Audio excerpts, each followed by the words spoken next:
Only a week after Level 1 restrictions came into force, the Premier and Health Minister announced tougher measures are on the way.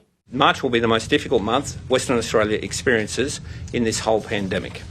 From Thursday, the indoor mask mandate will be expanded to school children in Year 3 and above. The current 2 square metre rule will still apply to most venues in the state, but patrons will be capped at 150 people in gyms, hospitality venues and nightclubs with seated service only. There is a 50% capacity limit for theatres, cinemas and stadia, and a 10-person limit on private gatherings in the home, except for weddings and funerals. They can go ahead with 150.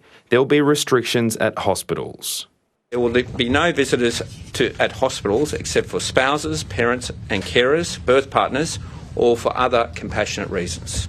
And spectators will be banned at community sport, except for parents and guardians.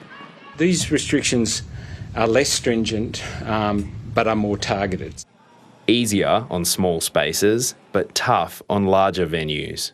Well, it's devastating. You know, it was worse than what we expected. Like, we could have dealt with a 4 square metre rule, but putting in the 150 capacity is effectively rated a 6 square metre rule. You know, we're having meetings at the moment just to really work out whether we'll stay open at all. The only venue with a 4 square metre rule will be Crown Casino's gaming floor. The new measures are set to last about 4 weeks, taking the state through the peak of infections.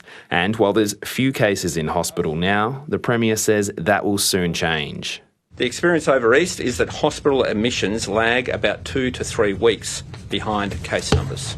Further compensation for businesses will be announced later this week. James Carmody, ABC News.